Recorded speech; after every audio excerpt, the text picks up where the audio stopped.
Today on Mob Rules, we eulogize 7th edition. We talk about 8th edition. and that's really about it. Yeah, I mean, pretty much. Yeah, we did It's way the more entire than I thought I would. podcast. There's a lot of it. Yeah. But it's good. Yeah. Probably. All that and, And, just a little bit what else. Only on Mob Mob Rules. rules. Mob rules. Asterix might not be that great. Hashtag new 40K.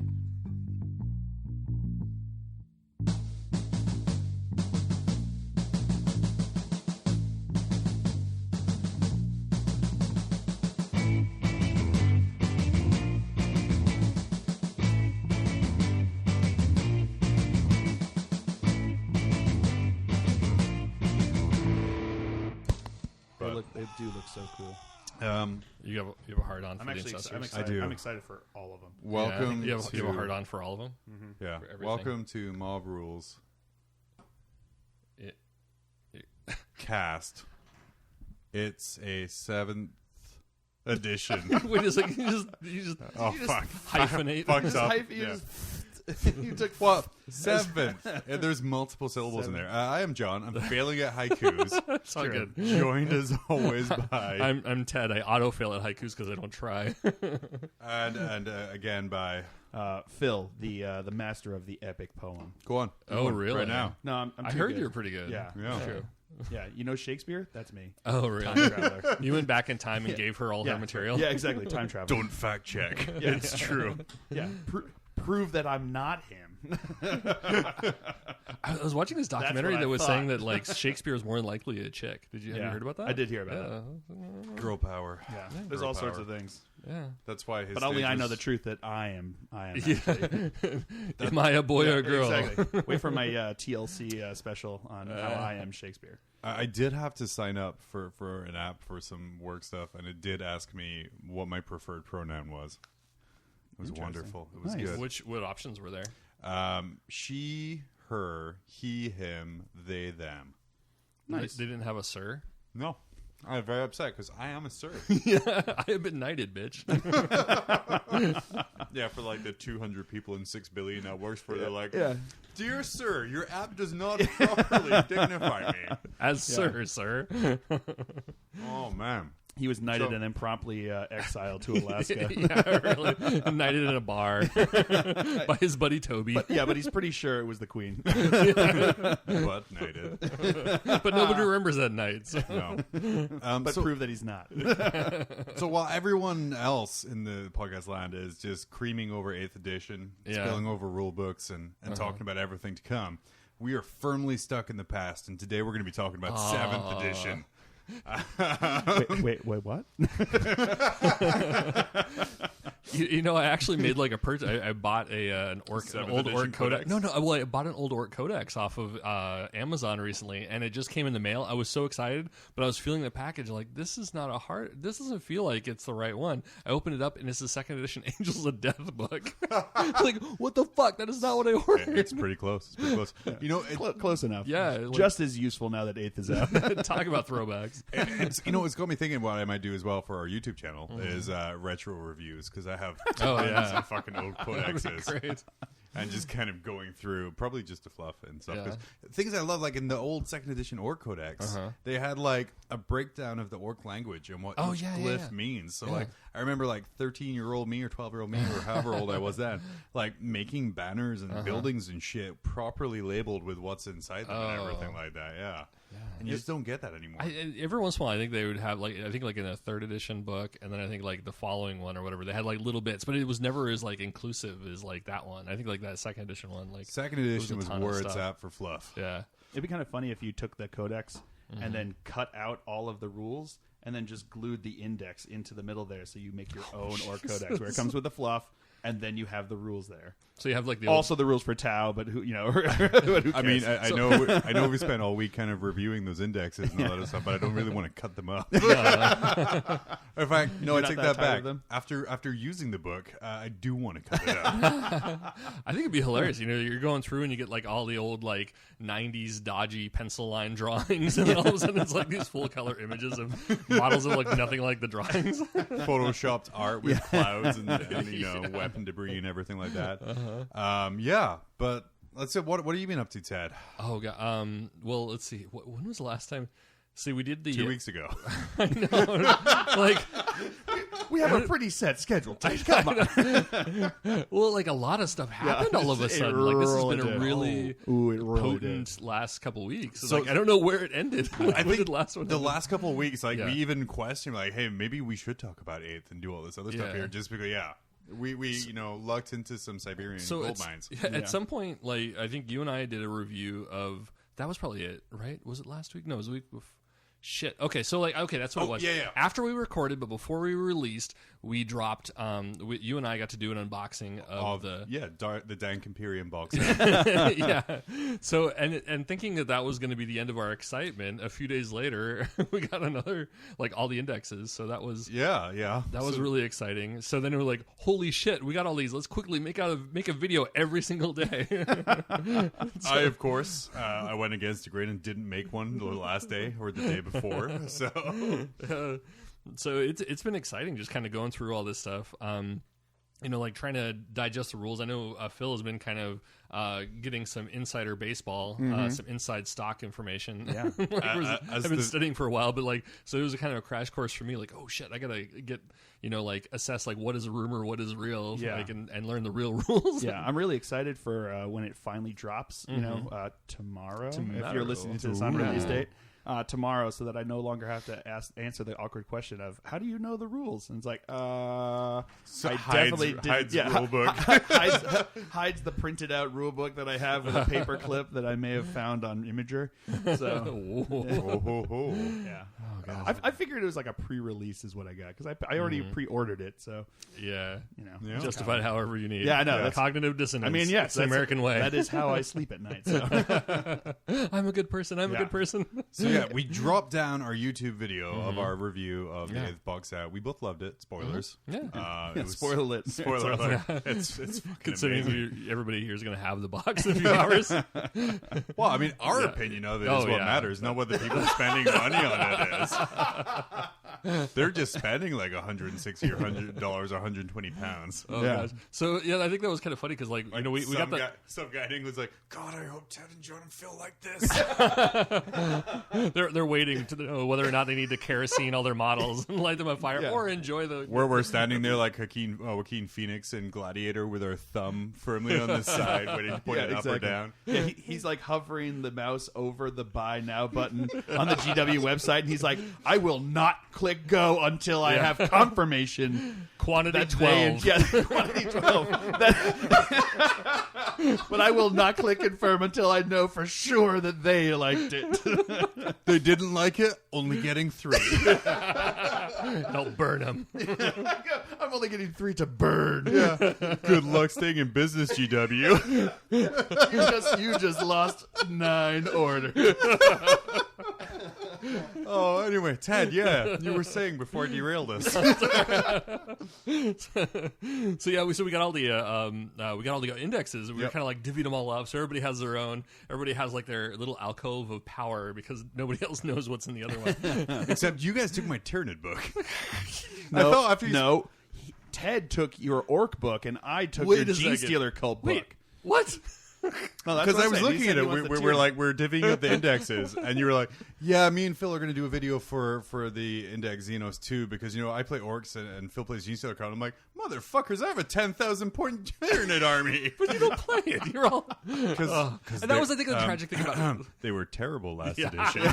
Well, if you read my review of them, they're much better now. Read or watched. That's right. Well, you could read it too. I'm sure. If you caption on. Yeah, you just but you didn't put those in. So what you would have to do is motherfucker.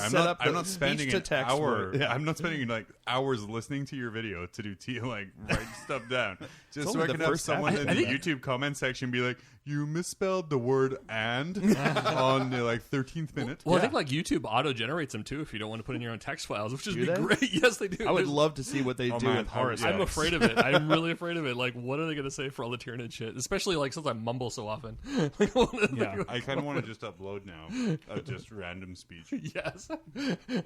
Take a movie from a movie that you have the subtitles to, Urutsu Kudoji or something like that. Oh, tentacles! What? What's that have to do with Space Marines? I'm going to do that now. That's been pretty good. But we divvied up the indexes. Yeah. Yes. So I think Phil and I decided we're going to play a game, and I think like, all right, well, I can use this. Oh wait, John has that codex. Oh, wait, I can. Oh no, Phil has that codex. What the hell? So it's like, can I borrow this? Can I just... This is real first world problems when we're complaining that our early copies of 8th edition we have to ask each other to use them. We have to associate it with each other outside the podcast. Yeah, exactly. If I have to sit here for 2 hours next to you guys, the least I could do is not see you again for 2 weeks, right? God, we. Such I thought we were diva. friends. Just because someone has like 3,000, 4,000 more YouTube subscribers than us, all of a sudden he's too good. I mean, I didn't say it, but I hear what you're saying, and I'm not disagreeing. So we really moving on. Anyway, If the bandage fits. Oh man, keep that salt down. Keep that salt down. So I took a pause in the orcs. I took a pause on the summer of orcs. yeah. And I'm like, all right, well, I'm gonna play Iron Hands. And like, all right, I'm going to do Dread Heavy. So I have to 2 Contemptors I decided I had to paint up. I had to finish painting. So I got one done. And then the other one was, I think there's still some more mods to do. So there's a lot of like plastic art and stuff like that. I have to say, those chicken legs and those dreads are rad as shit. They look amazing. Yeah. Seriously. Thanks. Yeah, super good. You are Like, you at are one the point, master of plastic cards. I was like looking at it a little bit. I was like, man, it's they're a little like skinnier compared to normal things, and I'm like, no, that's rad. No, it looks super good. It's different. Yes. I do wish that they were beefed up a little bit more, but oh well. I I have 2 more plastic card Contemptors to fuck with. I will say, someone replied on the 1 Hour Night Facebook group. They were like, man, that's the best plastic Contemptor I've seen. I'm like, yeah, because it's like a quarter plastic Contemptor. And then like 20 hours of plastic card work. Yeah, I have. I was gonna say I've only ever made plastic card like 1 storm shield. Oh yeah, and I wanted to like slit my wrist after that one. I was like, I'm done with plastic card. This is frustrating as all hell. And I just made like 1 plastic card storm shield that I glued like a bit to the front and then glued it onto like a power fist. And I was like, what was it about it that you were not a fan of? It was just so tough to get like I don't know. The thing is, it's a special skill. Like you're very good at sculpting and building those things.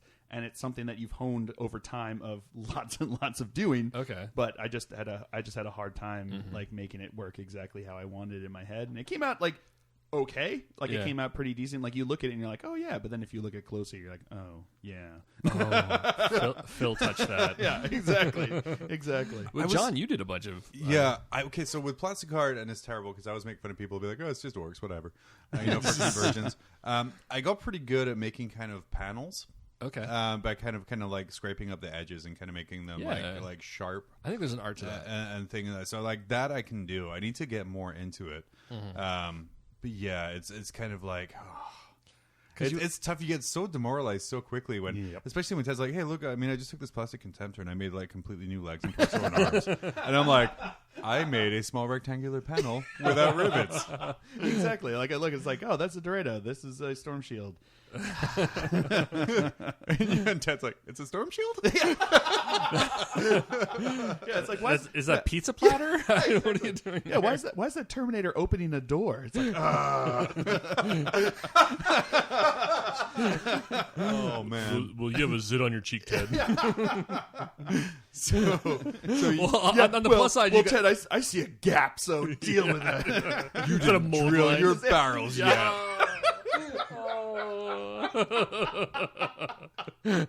So you made your dreads. Yes. Yeah, I got they're beautiful. They're probably on the 1 Hour Night Facebook site. Yeah. Maybe on your Twitter. Show off a little bit. I'll do a little bit. I haven't shown put the painted one on Twitter yet, but yeah, I think it would get a lot of love. Yeah. So that's that. But yeah, I'm looking forward to the 4 dread. Like I think our 1,000 point list, I got like 4 dreads in there, so I'm excited to see. Nice. Holy crap, dude! In 8th edition, so are you guys doing matched play or are you doing the match play. What's the other one called? It's like narrative, power level, narrative. The power level, like the power levels are supposed to be for the narrative and open play. Yeah, more so. That's the beer play. Yeah, beer and pretzel play. How many points is that? I don't know. Yeah, it's like 60 power points. Yeah, approximately 60 power points. Oh man, it's my kind of 40K. Because even in those games, like they say, they're like whoever has more power points is like the attacker. and the other person is like the underdog, and it's like, wait, what? So wait, you didn't even agree on PowerPoints? Like that seems like I have 7,000 PowerPoints and you have 40. Yeah, exactly. And it's like, well, this is going to be fun the attacker. for one of us. Yeah. What was that, like the old Apocalypse, where like if the numbers weren't even, then you got like extra stratagem points or something? Yeah. The last one. That's pretty all right. Now you can get command points. Yeah, there you go. That's dope. That's awesome. Yeah. So, but that was kind of weird. I think like my ironclad, like at one point, you know, like I upgraded the Stormbolter to a heavy flamer. Yeah. And like back in the day, it's like, oh, okay, that's a 5-point upgrade, not a big deal. And like now it's like 17 points. Yeah. For a heavy flamer. Yeah, because you're buying, instead of buying the flamers are 2-point Stormbolter, you're buying a heavy flamer. Right, and the heavy flamer is not a joke now. Yep. It is not a joke. It is not a joke. So that was kind of like a opener, like, oh, I can get an extra space for it. Nope. Heavy flamer. Heavy flamer it is. Can I break this off? Yeah. Probably, and then replace it with like a plastic card Stormbolter. Yeah, with a pistol. Yeah. He has you just glue like a Terminator arm underneath his fist. You're like, counts as, it's good. It's a mechadendrite. Yeah. Sticking out the back. Yeah. The main carapace contains like a fallen warrior. The arm contains like partial of a fallen warrior. It wasn't as good. Just like, Yeah, he was really fast on the trigger finger, but everything else he was an idiot. So they just kept his trigger finger. He's a finger servitor. Yeah, exactly. Very popular in the high luxury apartments of Terra. Bring me my finger servitor. Oh my lord. Oh my. So Phil, what are you up to? All the 8th. Yeah. Like you said, like about 2 weeks ago, I was sitting back and I'm like, what am I going to do? Because no one really gives a crap about 7th edition anymore. No one wants to watch like the battle reports and anything. I'm like, but you lost all your followers. Yeah, exactly. Everyone was like, we're done. Like, dear sir, a new edition releases in a month, and you are still on the other one. Exactly. So I was sitting there. I'm like, so what do I do? Like to make myself like actually still relevant with things that people actually want to see. Topless. Yeah, or knockout shirts. Exactly. Or show us a side boob. Yeah. or because of the way you film kind of POV style, just bottomless and don't make Oh, mention of it. So that's 2 small 6s and a big one. Yeah. Whoa! Hey. Oh man. Hey. Why is this behind the adult? As Phil's ad revenue dries out. Yeah, it's like, oh man, I just got age gated. Yeah. There's no reason YouTube asked you for your age. No reason. No reason. So then I did. So then I was sitting there, and then the leaks happened, and I was like, all right, I'm gonna play some 8th edition games because I was biting at the chomp to play some 8th edition games because by the end of 7th I was like, all right, I'm ready because I'm human exactly, and I'm ready for this next thing.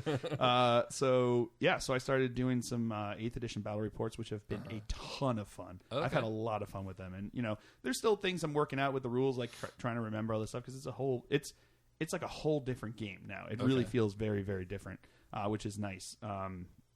And so there's a lot of things you got to remember, so I'm messing up some of them. But generally, it's been easy to pick up. Like, the game itself isn't very difficult to pick up and figure out what you're doing. So that's been fun to do that and just kind of seeing everything that's going on and painting up armies and trying to figure things out. I played a Gene Stealer cult game of 1,500 points, and then I realized that it takes to get 1,500 points with my Gene Stealers. It's like every painted model that I have except for like 2. So I'm like, all right, well, this is going to be different. Did you have much experience with them in the previous edition? A little bit. And I was playing some smaller games, but I remember playing one that was probably close to 15. It may have been 1250 or something. But I felt like I was leaving more at home than I was, and I had even painted more stuff. So it was like one of those situations where I'm like, oh, okay, crap. Well, it seems to me like they drove the prices up for the most part. Points like definitely got bumped up, So it's just kind of interesting to see how it all kind of panned out. But it goes faster though, right? Yeah, exactly. You're trying to put it all together. Stuff dies super quick. Yeah. It either dies really quick or it takes a while to die. But the thing is, you pay the points for those things that take a while to die. Okay. So it's kind of interesting the way that works out. Like it's balanced or something. Because that Ironclad Dreadnought was like almost the price of a Land Raider by the time I was done with it. It was like, holy shit. I'm prepping my Girly Man Bomb as we speak. Nice. Nice. Fun times. Are you painting them yellow? Or are you painting I'm painting them gold. You are painting gold. Glorious Okay, gold. There you go. Yeah. And that way I can't be super cheesy because it's not yellow. You know, it's the golden emperor armor. That could be Jeff the Custode. Yeah. Oh, dude. Yeah. Jeff. Just name him the last Jeff. of the imperial fists. And then I'm sorry. Continue. No. Go on. I'm painting gold, and then with a sword, I want to do like a blue flame instead of the orange flame. I like it. You need some Cold and cool- stern like the imperial fists. Nice. Continue. I like that. But yeah, so I've been doing that. I painted up a bunch of extra Gene Stealer stuff that I've had. I got some more Metamorphs now, which everyone on the internet's like, oh, Metamorphs are useless. And I mean, I think they look cool, so I wanted to do them. Yeah. And then how do they differ rules-wise? Are they a little bit more... They're Wait, Metamorphs. So those are the guys that are the aberrants with the big... No. Oh, okay. There's the aberrants, which have become very interesting. They're very effective if you get them into combat, especially with the new rules that they've changed with, like, on the charge you get, like, there's no issue with initiative. Oh, okay. So they've become really interesting because they've got some pretty powerful weapons. They've got, like, the power hammer, which is not a thunder hammer, it's a power hammer. And they've got the power pick, which is also pretty effective. So when they get in close combat, they're pretty brutal. Dope. But they cost a lot of points now. Oh, okay. Yeah, they cost a lot of points. Did they up their stats? Not really. Most of the things don't seem to have had huge stat up increases. The Patriarch has. Oh, okay. A lot of all of the independent characters have. I Because think a lot of it is it's so easy to get into close combat quickly now. Oh, okay. Yes. And that is somewhere where they will brutalize anyone. And especially with the Gene Stealer cult, because they have the new cult ambush, makes it very easy to get into close combat early on. So that's why I'm kind of thinking that's why the points went up for those guys there. And absolutely. Stat improvement. Yeah, because if you look at it like points wise, it's more expensive to buy a pure strain Gene Stealer for the Gene Stealer cult than to buy a Gene Stealer in the Tyranid army, and their stats are exactly the same, and their special rules are the same, except for the fact that they have this cult ambush, which is pretty effective. Can we just say that GW fucked up? No. And insult them? Oh, okay. No, they made it. They made it. They Good. really fucked up in the year and a half. They repointed their entire model range, so we can temporarily have rules before new codices are released. Exactly.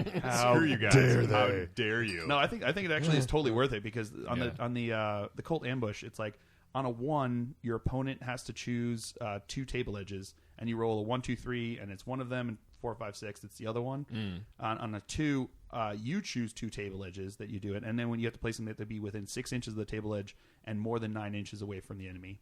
On a 3, they have to be more than 12 inches away from the enemy, or 9 inches away if you can't see them. And if you roll a 5, you can place them more than 9 inches away from the enemy. Then you can either move D6 or shoot, and then you get the rest of your phase anyway. Oh, so then you can still shoot and charge as normal. Yeah. And on or a if it's 6, it's to your buddy's house. Yeah, and a 6, it's more than 9 inches away, and then they can move as normal, and then go on with the rest of their thing. So with the Gene Stealers, it's like if you roll a 6 with the Gene Stealers, you're putting them more than 9 inches away from a unit, and then you can move 8 inches. And you can advance D6 inches. Oh, okay. So at that point, you're just like the 1 inch away from them that you have to be legally. And then they can still charge because they've got a special rule that lets them advance and charge. So it's they're underage. They have to be at least 1 yeah, inch away. exactly. and then you could just start getting off like some super rad like multi charges. Oh, okay. With the way it works. That's not what you meant by getting off. Yeah, Sorry. Okay, right. Yeah, it's Stay on subject. Stay on subject. Sorry. But yeah, it's pretty awesome. I'm really excited about seeing them in 8th edition. So it should be cool. But anyway, that's what I've been just nice. Up to my neck in 8th edition, building, painting, and reading the rules and figuring out what's going on, and making battle reports. Yay! Yeah. And John, well, I had this awesome plan for Sunday where I was going to get my Girly Man Bomb. I was going to make 15 las cannons. Nice. What? And I was going to make Girly Man. And I was going for to make Girly Man. He's going to have a a standard bearer. You mean an ancient? An ancient, yes, I'm sorry, chapter ancient. Because like my first read through and thing, I saw one of our the guys in my gaming group play Girly Man. Girly Man is like auto include for me in Space Marine Army now. He's a phenomenal force multiplier. Yeah. Like I think is everyone within 6 inches of him with the armies of the Imperium keyword rerolls 1s to hit. Oh, cool. So nice. you get your Imperial Fist again. Right, exactly, because chapter text went away. So yeah. My idea is I surround like 15 las cannons around a Girly Man, so they're re-rolling 1s to hit. And then if I have a chapter ancient within 6 inches of them, whenever a model dies on a 4+, it gets to make one last shot with a las cannon. So wow, that's my idea. Is kind of like it's a little compact bomb. It's very, very expensive, but man, it's like super gimmicky, and it won't work 90% of the time. It won't work. 10% of the time, it works every time. Yeah. But sadly, my entire day was shot on Sunday, and I had to do adult stuff, so I didn't get to do any hobby. I'm sorry. I know. Damn adulting. Damn Get in the way of our games. And that's. Oh, I got some rollers in from Green Stuff World, a company out of Spain. Oh, nice. You're gonna do a tutorial on those, right? Yeah, a little industrial texture kind of rolling pin for green stuff, and I think I'm gonna try it with like modeling clay and kind of things like that. One of the local guys here bought like a cobblestone one. Mm-hmm. And if you push down really hard, and it kind of transfers that cobblestone pattern onto kind of blue foam, expanded foam sheets. Yeah. Okay. I tried that with kind of the ones I have here, but I think just the pattern's a little too undefined. So because there's like multiple levels of things and everything, it didn't transfer across fantastically well. Okay. So I'll probably just use it for basing. On the plus side, like I said, it'll be easy. Just use clay or some kind of modeling clay. Yeah, or something for sure. like that. So you don't want to do green stuff? I don't know. I've never really been a huge fan of green stuff. Oh, okay. You tried, what is it, milliput? Yes. Okay. Yeah. I mean, I'll give it another try. We'll see how it goes. AKA gray stuff. So I got those guys in. Again, I'm just on a holding pattern till 8th, essentially for 40K. I had a gaming day out of one of our local stores where we were all playing 8th. I didn't get to play that day because I didn't bring an army. Aww. So yay, because I was at work beforehand. Yeah. But I got to see some really good action. There was a really good Ultramarines versus Chaos Demons. There was Iron Warriors versus Tyranids, Tyranids versus Necrons. Nice. It was a really good range of armies there. And like I said, it looks like a lot of the game. I mean, Phil's right. It's a completely different game now. Yeah. Okay. So that's kind of the best way to approach it. And yeah, that's literally all I've done. Fair enough. Yeah. That's cool. All right. So even though I said that we weren't talking about 8th, we just spent we just half hour talking about 8th. That's what we're doing when we're not talking on recordings here. Yeah. So because it's out before 8th, is this 7.9 maybe? It's like 7.99999. It's coming out tomorrow. Yeah. if they're listening to this on release day. Okay. Which you should like and subscribe so it all does. Exactly. If you can, no, you don't do that to podcasts. That's YouTube videos. Do that too, though. Okay. Yeah, all that stuff. We're gonna take a quick break. We're gonna come back and we're gonna just jump straight into kind of remembering 7th. Aww. I like it. I will remember you.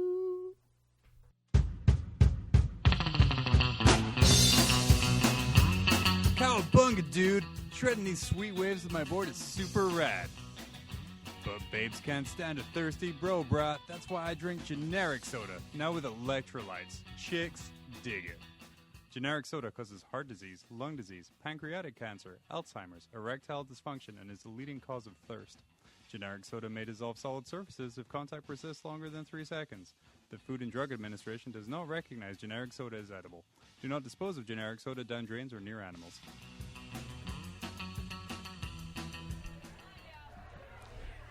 Oh man! Welcome to this actual real life bar. Yes. Yes. There's people everywhere. Man. It's as though we're actually social and out in the environment around us. Wow! Look at all that natural daylight. Look at all those people who haven't spent all their money on plastic guys. Are we in Ireland? We're having a wake for 7th edition. Mm-hmm. A lot of people like when like New 40K was in, I was like, oh thank God. So done with 7th and this star bullshit and everything, but a lot of positive came out of 7th. Yeah. Like I've kind of said before, 7th was kind of a patchwork of a 19-year-old rule set. Yes. That's been tried to be fixed over and over and over again. Yes. And there's only so much you can do with that kind of same base rules. Because I mean, on the bottom of it all, it was just 3rd edition. Mm-hmm. Yeah. Yep. I went to I forgot to say I went to Bosco's Swap Meet, picked up a bunch of stuff. It was awesome. Did you? Yeah. What was there? Local guy Robert McKittrick was there, so I picked up some regular Terminators with Storm Bolters and Power Fists because nice. Everything is, when everything is good, nothing is bad. Exactly. I picked up a Predator. I picked up a Chaplain who I'm going to put a jump pack on because he's he's all going off of Rob. Yep, he's going to drop on down with some Incessors. Nice. and I picked up Relic, the board game for Fantasy Flight. Oh, those cool like with those cool busts. The busts. Yeah. Cool. That's cool. Essentially, only bought it for the busts, but there's a board game there too. Sort of like Death Watch Overkill. Yeah. Wait, there's a game. Oh, That's good. but no. So I picked up from there an old chapter approved. Like I saw it on a table, and I'm like, how much? Which one was it? From 2003. Oh, So I think it was the the second one? third. It was the okay. third chapter approved. So that's when it was delivered by dinosaurs, right? So yeah, so it's actually like back in the day, chapter approved was kind of like their annual update to third edition 40k, where they do like new army lists. Like that army book or that chapter approved book has a Kroot warband. Yeah, 'cause I think it was all the stuff out of White Dwarf. Yeah, they just compiled it. And, nice. and every year they updated it, so like they kept adding the same things. So like feral orcs, they had Kroot mercenaries, they had a couple of other different army lists. What I found really interesting in this, they had the rules for a trial assault phase. I was about to say, Yeah, the they're like- fabled trial assault phase. Yeah, and they were like, "Hey, try out these rules. These are kind of not official right now, but see how and it's like literally 6th edition assault, or 4th and 5th, like kind of that. You can see the progression along there. Yeah. That one, that I remember, like when that came out, like that fucked me up forever because I could never remember what like the actual assault rules were or like a trial assault rules. And like even in like future editions, I was like, yeah, it's this way. No, that's trial assault rules. Oh man, we left the bar. Yeah. Someone closed the door. Okay, I'm gonna come back inside now. So wait. So what was the difference between the trial assault rules? I don't remember what would you. Whatever they added things to third. I mean, I could grab the book in a break. So in third We'll edition, there, I think that when you assaulted, there wasn't like a bubble. Like it was like if you did 30 wounds, it stretched forever, like until the unit was wiped out. Like there wasn't like a kill so many guys. And I think like in the trial assault rules, they added that to where it's like a 2-inch bubble of people who got who can attack? who can die. Who yeah, can yeah. die. Oh no. And that too. In 7th edition, you can die. Well, I'm as not far talking back. 7th edition. We're talking third. We're like we're going way back. So so that was I think like the when they brought that in, and I think there might have been like did they change sweeping advance in the trial assault I rules? believe so. Okay, because I think like in sweeping advance, you'd kill your unit, and then you'd roll 2d6 or 3d6 if you had a jump pack, and then you could assault the next unit, and then fight combat, and then you can go to another unit and fight combat and keep going. That was still good up was through third like edition. 4th and 5th as well. Orcs used to be amazing. Yeah, And or what is it? Chaos Raptors. Oh, 'Cause yeah, they yeah, had yeah. that. Like I think you had to roll leadership or run away, so you could like wipe a unit. And I think it was like the people were -1 or 2 of their leadership. Yeah. Because of was it scary visage or something like that? That was so gross. And I think back then berserkers were really nasty too, weren't they? Yeah. 'Cause they were And pretty fast. It was like the 3rd, 4th, and kind of 5th was kind of like the close combat murder edition. And like that's why people like complaining about 8th were like, well, Assault isn't uber powerful. Like, no, it's not 4th edition broken, but it is still uber powerful. Yeah. But yeah, back to 7th. Good times. Yes. Some major things changed in 7th. I mean, it has been described as version 6.5 because not a lot changed. Yeah. But what changed was super major. Kind of going through a list I found and plagiarized. No, major updates. We started seeing limited edition codexes coming. That was the first real sign of 7th. I know I own the Orc limited edition codex. Okay. There's about 7 different Space Marine ones for each chapter. That kind of started seeing out here, which honestly, I'm good with. Like that Orc codex is fantastic in limited edition. I got these really sweet Orc coins for objective markers, so they're good to go. Yeah, I think it's that kind of also went along the same lines where you realize that people weren't collecting just to play the game. Like they were also collecting them as objects in and of themselves.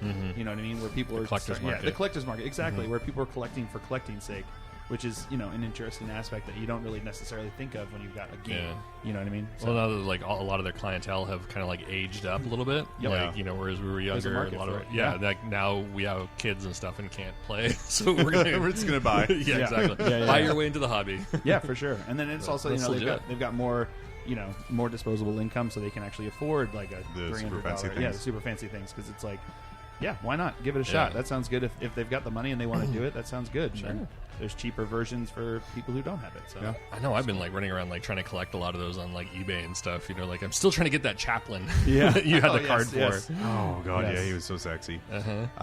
We also got a new phase. We got the psychic phase. That Yes. was new for 7th that edition. was.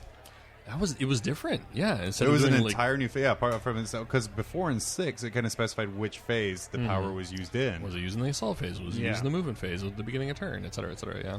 And now it was its own specific phase, kind of wedged in between movement and shooting. Yeah. It's kind of interesting with that kind of distinction of specifically when things happen, moving all of those different psychic powers to one phase. They've kind of done a similar thing now with 8th, where you have like the assault phase and then the fight phase. So that there's specific things that happen in each of them, and it lays it out better that way. You know what I mean? So you're not sitting there like, oh, well, when can I use this power? It's like, what phase is it? Oh, okay, I missed that phase. Now it's like you've got the one phase. That's when you do all those things, and you do it all, and then you move on. Which is kind of, I don't know. I think it makes things a bit easier. Okay, we also saw super heavies. I mean, we saw this more to the tail end of 6th edition with the release of Escalation. But they were the amount of salt. They were fully in the game in 7th with Codex Imperial Knights. Yes. And also the Imperial Knights themselves. And so super heavies were a part of the game. And I still remember kind of the uproar when those became a thing in the game. Oh yeah. And the D chart. Yeah, we had came with it. Local tournaments. The guy showed up. I think we had a guy show up the next day after the Knights came out at a tournament with 4 fully built Knights. Yeah. And wow. Everything in gaming, it's just, if it's new to the meta, you're going to struggle against it. But when you learn how to deal with it, I don't think solo Knights have won anything major in a long time. They either do really well or they suck. Yeah. Yeah. But so super heavies. Before we're kind of relegated to Apocalypse and that kind of rule set. Now they're kind of just a part and parcel of the game, which is kind of interesting because it means that you can play with the toys that you want to play with. You know what I mean? Yeah. And you weren't forced that you could Who only wants play. to leave the bar, by the way, because this is kind of grating on me. All right, okay. Yeah, we just closed All the right, bar. There we go. There we go. Close the door. There we go. Okay. Sorry, it's just all I can hear in my ear is me. Yeah, for sure. Thanks, Kevin MacLeod. Yeah. Dick, with all your free music you give away. How dare you be good. But yeah, we had, I think it's kind of interesting now where it's that was also the emphasis when they started having the open play and the Unbound, which is further, I'm sure we're going to talk about, but it's play with the toys that you have, play with the toys that you want to, and that became an emphasis of theirs where it's you make this game what you want it to be, and it, you're not relegated to only being able to use this cool model that you spent a bunch of money on and paint it up really cool once a year when you guys get together for your giant Apocalypse game, because you can't do an Apocalypse game every weekend. I guess. Well, you could. Actually, that's usually what happens with Apocalypse games is they last for every weekend for the rest of your life. They're still playing their first Apocalypse game. Yeah. Well, we started in 2006. we can just jump on in when you're talking about Unbound was kind of the new thing there. Yep. That's right. We that went was from cray-cray. kind of 6th edition where double force organization was the thing to players essentially, and this drove people insane. Games Workshop was just just play with what you want. Just you guys agree about it beforehand. Have fun. This is so broken. Rabble. Yeah. It's with Unbound you can take whatever, and it's yes, that was the idea. And if you bring that to your friend's garage, he's probably going to make you walk home. That's steal your car. That's the power. When was balance the last at that time point. you played an Unbound game? I don't know that I ever have. I never played one. So right when about a couple months after 7th came out, there was a local store, no longer where there's no Rest in Peace metagame, had a 1,000-point do your worst tournament. Nice. I actually remember asking for, because I'm everyone is bitching about Unbound, so just do 1,000 points Unbound, and it was so. Did you play it? No, I couldn't actually get it off. That was back when I had an awful job. I couldn't get the time off. But yeah, so there was just 1,000 points. No limit, bring whatever the hell you want. I think someone brought a lot of boys. What eventually won it was my buddy Josh and his Hierophant, which was exactly 1,000 points without upgrades. So he just brought the one model. It was one model. Wow. And like I said, it's just a different way to play. I mean, the games themselves were fun. People had fun while they were there. They were there for a reason, but it's kind of, again, that I hate it. Independent characters say it all the time, and it's almost about have that conversation with your opponent beforehand. Yep. There's no. I mean, Phil, there's games we've played where we're okay, fuck it, let's just throw points and rules out the window. Exactly. We'll go with it. It's this sounds cool. This sounds cool. Do that, and it's a lot of people just lose their shit when it's not dictated.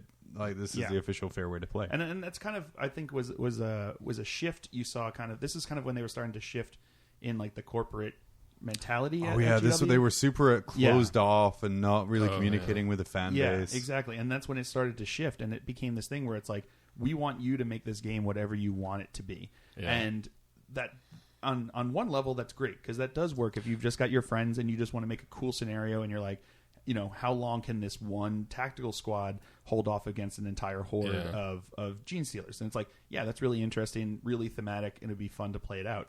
But, you know, that doesn't work for competitive play. It doesn't work if you're just picking up a game with some random person in the game store, which a lot of people, that's what they did. That's what their games were.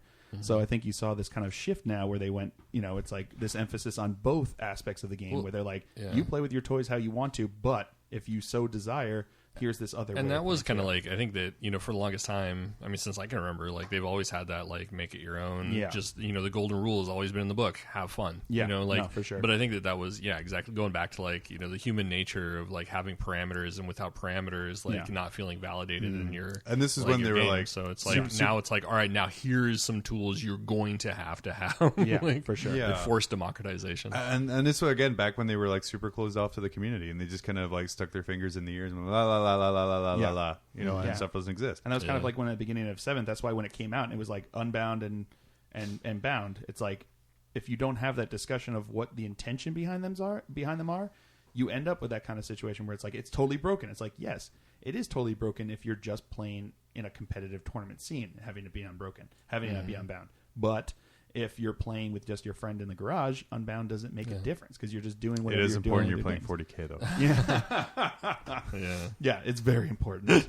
Every point. But so that's, I just think that kind of understanding that their game, I guess that was kind of the beginning of their understanding that their game was played in two very distinct ways. Yeah. You know what I mean? There was the one where it's like, take your toys, have your fun. And then there's the other one where it's like, this is kind of like an actual competitive game where you're facing off against your opponent to see who's the better. And I think that we also, during 7th edition, we saw the evolution of the ITC and ETC. Yes, because of a lot of these things. Yeah, like absolutely. We got two dominant. I think GW used to host tournaments, and they stepped out. Yeah. Yep. And then it was like they didn't really care about competitive. They were just, and again, it's like, and we see this kind of with the release of 8th. They've been so involved, so interactive. And so open that we're not seeing. I mean, nearly every single person is hyped for this release compared to kind of like 7th, where, you know, it was derided as 6.5 and all this other good stuff. And then they don't communicate post-release for like 2 or 3 years until those big FAQs that just came out. And that's when you have, like, you know, and the ITC rise up, and then the ETC over in Europe rise up to kind of try and plug in those gaps, because there is that market for it there. And they kind of got a really, really, I think, you know, Frontline Gaming grew huge because of that ITC. Absolutely, and kind of like, I mean, I know Reese and Frank put out like huge amounts of hard work and everything they do. Yeah, absolutely. But I don't think, I mean, LVO is a fantastic example of what can, you know, happen with that. We're all playing the same rule set. It's not GW's rule set. And now they have 3 separate major tournaments. Yep. I'm coming off of that. I do want to talk about one of my favorite things come out of 7th edition. Yeah. Is formations. Yes. Before, kind of relegated to apocalypse games and apocalypse books, and kind of when they were in apocalypse, they were like, take 30 units of boys. Oh yeah, max the unit size. Here's your 1 bonus. Right. It kind of got put down to kind of a smaller level. There are a lot of very kind of fluffy formations out there. I mean, even something like a Skyhammer, where it's very powerful in game. Yeah. Like, kind of lore wise, it makes perfect sense. Yes, absolutely. They do come in like that, and that's exactly how they would insert themselves. Hit fast, hit hard. That's what they do. Yeah. It also kind of helped GW, because a lot of these things had what we call us in the super negative community called tax units, where, you know, you wouldn't usually take them. You know, there's like, for me, there was the Endless Swarm, which was a Tyranid formation. Okay, yeah.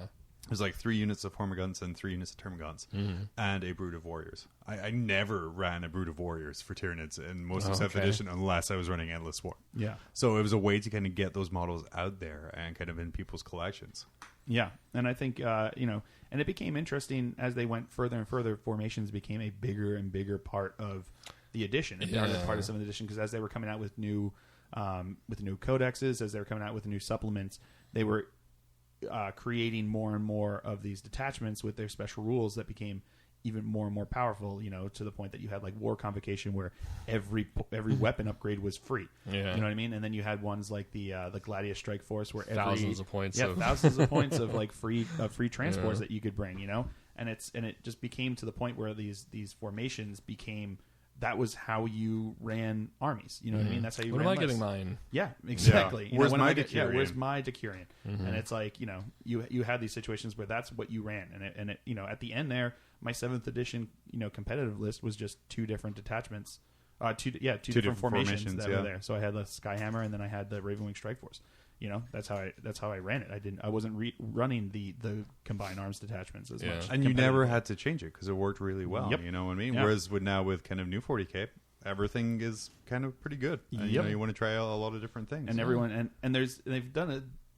I guess we can go into whatever it is, but they've kind of taken that formations aspect where you got to play with with the toys that you wanted to play with, and now they've made it available where it's all even across the board that everyone can play with whatever they want to, and you have the trade-offs now with the with the command points that you get, so that the more restrictive a list that you bring that you have to work with, the more command points that you get to make it. So it'll be interesting to see how that plays out. I want to talk about. And then after this, we're gonna go through the each army really quickly and see how they kind of fared in 7th. Yeah. The best and worst thing to happen in 7th edition, and that was the Allies Matrix. The Allies Matrix became a thing in 7th edition. So it was in 6th. It was in 6th, but it was different, right? It was a little different, and then also with 7th, Allies became much more prevalent. 7th made it way easier to ally in forces into your army. We saw things, like Battle Brother transports, armies of the Imperium, where you would have, jump on into my truck here, buddy. That was mostly 6, right? Didn't that change in 7th to or maybe it was FAQ? No, that was the FAQ that's towards right. the end of like, 7th that you couldn't. Yeah, that's right. But yeah, Allies, I mean, it was fantastic because like someone like me or you, Ted, where we have like 3 or 4 armies. Like, I have like 500 points left over. Let's just grab some, grab some Eldar. Come on, come play. So it kind of really let people do that, but also it was so easily abused. Really abused. The double Necron Harvest and Riptide Wing on a list. Or who is it? Drago. Drago, yeah. Starts showing up and stuff. We're like, who is this guy? Drago Star. And then there was also Azrael running around with a whole bunch of like cyber wolves.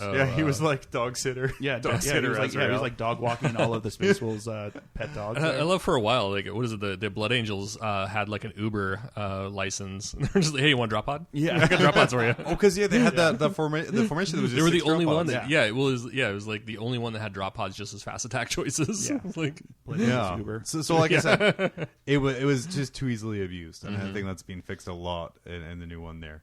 But let's kind of go through some of the armies, starting Ted with orcs. Yay! They got new walkers. The Gorkanaut and the Morkanaut. Right. They got the new big gun models, new flashgate models, a new pain boy, and their mob mech rule. Model. Yeah. Oh, they got the mech as well. Yeah, the big mech, and they also got the little mech. Oh yeah, they did have a little mech too. So they had like a whole bunch of releases out there for 7. I love those. I mean, I think we just had the 2, right? That were and well, I guess into 6 we had the flyer. We got the Magnobs as well, plastic Magnobs. Right. So a lot of them were updates to pre-existing kits. So because they were the first big release, on 7th. Yeah, and then when they came out, they were like, hey, this is 7th edition Codex, along with like a bunch of different models that you can get, and they were all gorgeous models. Yes. The rules lacked a little bit. I mean, they were still fun to play. Yeah. But some of the character. I think it was like kind of like a Peter and Paul kind of a thing. Like they kind of robbed from a little bit here to give other things. Because like the Met guns were a great like flavor. They were amazing. Like they brought back old weapons. They like all those were pre-existing. And they had like some slightly funky rules, but not as funky as they used to be. Right, for sure. So I think that was flavor. Ramshackle got changed up. Mob rule got changed up. Again, trying to just do like the new different things. But like I said, overall, overall good codex. We saw Gazgul Thraka get moved to a Lord of War slot. Yeah, was it the first Lord of War? That was the first character Lord of War. Okay, that's right. Yeah. And then you had, but the only problem was that those Gorkonauts and Morkonauts could explode. That's right. The Gorgon. Yeah. I mean, I still played with them, but it was because roll pen explodes. Okay, right. Well, that was fun. Okay. That was like literally I ran my Gorkonaut like 3 times. Yeah. And that was my experience every single game. Yeah. It was shot by a last cannon. Unless you want it to die because you vowed to take it to every game until it dies, and then it never dies. Which is my Red Wall experience. I was going to say, memories of the Red Wall. That sounds like it's from personal experience. Mainly. Goddamn Morkonauts. Why don't you just sit there with crew shaking for a while? Just keep staying there. Just my you have a cheese, temple weapon. my orc cheese really from this edition was a big mech stompa filled with about 14 or 15 mechs. Oh, jeez. And mega force field. Last So that forever. was like how many hull points did it have? 12. Like 12 or something like that. So which was a big deal back then. 12 hull points. Had a 4-up invulnerable save. It had every turn I rolled 12 dice, and on a 5-up it got a hull point back. It was that was my fun friendly list. Yeah. And next up, Space Wolves. Yes. Space Pups. None of us know huge amounts about them. No, So, but they did get the. They got their new flyers. They got new flyers. We got new flyers. And I think they morphed the. There was Wolves of Fenris or whatever the hell it was, like that campaign set, and they brought in the. God, what are the werewolf guys? The Wolfen. Oh, the Wolfen. Yeah, Yep, so they brought that the Wolfen in there. That was later there, yeah. Yeah, they got that. They also got Santa Claus. They got Santa That's right. Yeah. They also got a named character dreadnought. You remember what the name of that dreadnought was? Murderface. Murderfang. Gosh. Oh yeah, Murder Fang. I'm sorry. Murderfang. We just call Murderface. it Every time I hear Murderface. it's like Murderface. But they have more characters than I think than anybody else, other than maybe like Ultramarines. Like they have, I kept like going through the list when I was going through the index. Like they have more. There's more.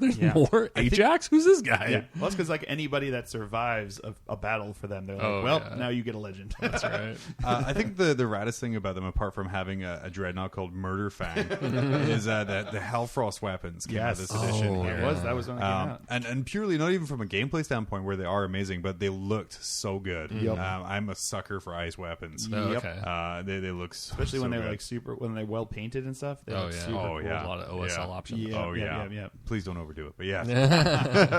After that, Grey Knights.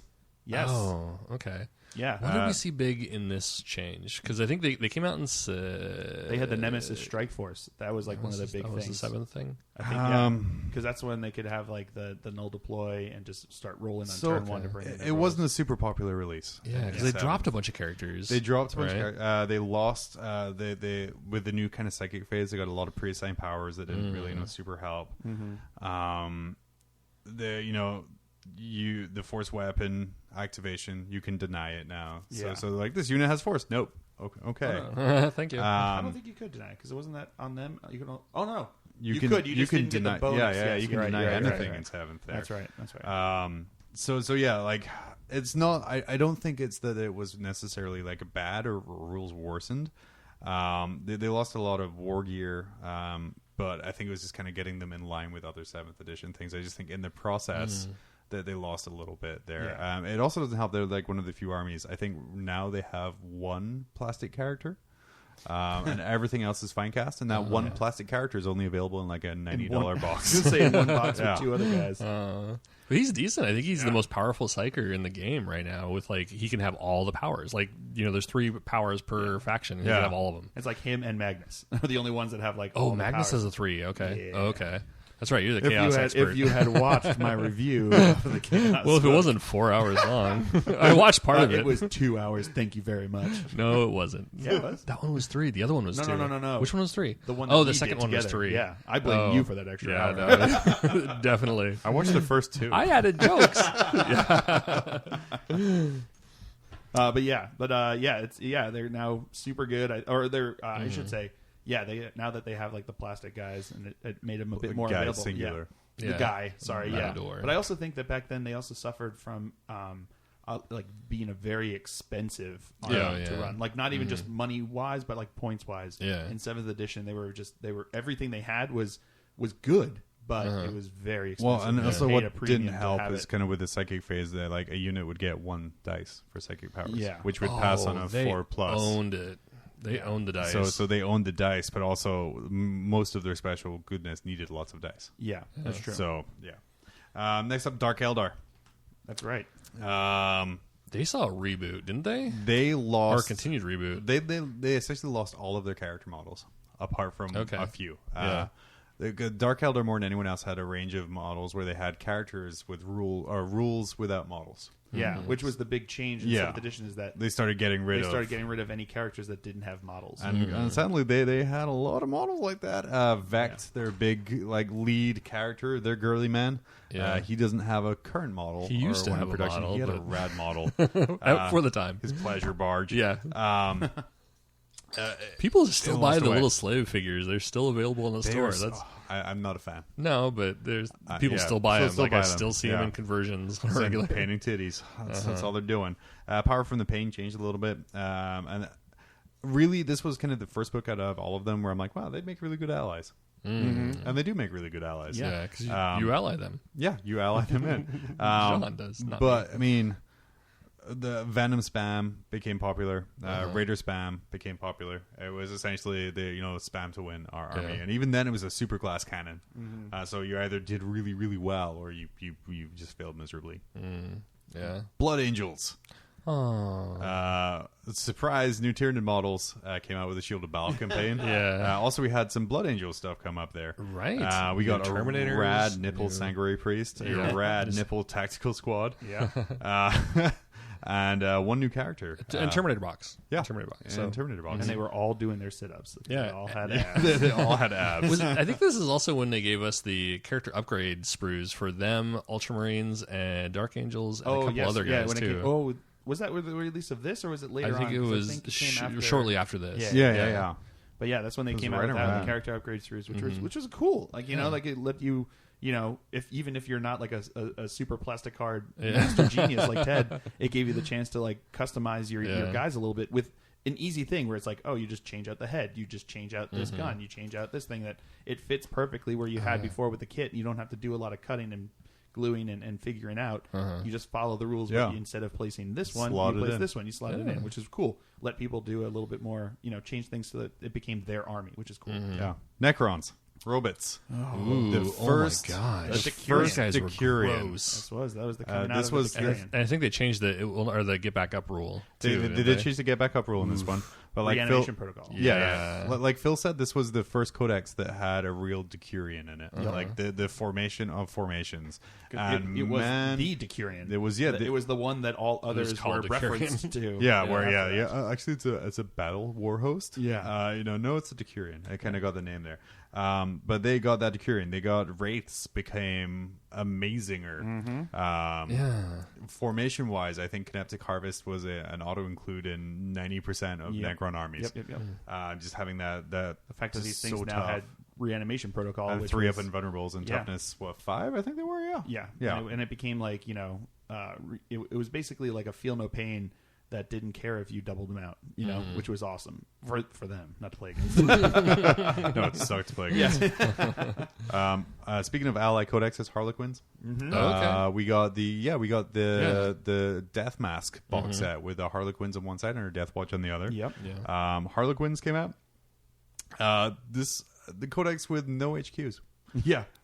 We went to, it was a codex of formations, and Did this one come out first? No, it did come out first, right? Because then it was before Mechanicum and Scutari. Yeah. right. Right. Okay. This was the first real, aside from Imperial Knights, where I bought the book and it was like two pages of rules. Yeah. It was the Harlequins came out, and it was really the first time I saw it. I was like, oh, okay, this is meant to be an allied force. It isn't meant to be taken on its own. And for me, it fits with the lore on the Harlequins. They are not a massive assigned force. They're people who show up, and they're like, oh, I guess we'll fight with you. Yeah. Okay. But this was the first time that you saw like where formations weren't even just like the optimal choice, like they were the only choice. You know what I mean? Like you couldn't run them as a combined arms detachment because there was no HQ to fill that slot. So you couldn't run them as an allied detachment. You couldn't run them as a combined arms detachment. You had to run them as their formation because that's the only way that you could get them there without an HQ.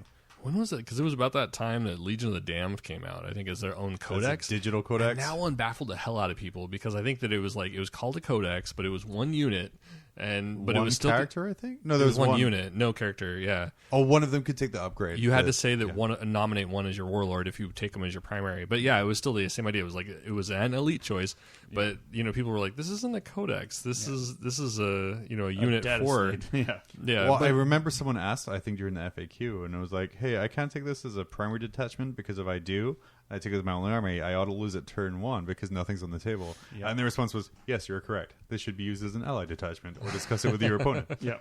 Yeah. Yeah, for sure. And it's it was like interesting seeing that shift there where they're like, not everything is now being made to fit within the parameters that we had previously. It's now this new world of formations. Yeah.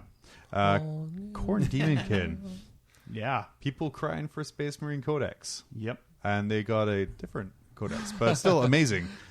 Corn Demonkin, really became good. the thing. Yeah, blood tithe points were the bane of my existence. Oh, really? Crap. And this was the beginning of like a lot of the free things that you get by running certain things. You know what I mean? Like by running those formations and you get those blood tithe points. Was that now you could start getting like these, like all of a sudden if you happen to kill a lot of things, now suddenly bloodthirster.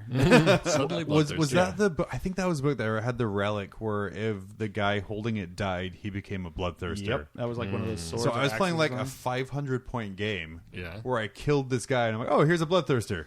And yeah, it loses 2 points, wounds every turn, but still I'm like, oh. Yeah. Oh, it was a very, honestly, it was a really good book though. I mean, it was balanced for what it was. And, it's the blood tithe points where things had to die for it to work. So sometimes, hey, I got a bloodthirster, but I lost all my units. Yeah, for sure. But I think this was like the beginning of the free things for formations kind of stuff that they had.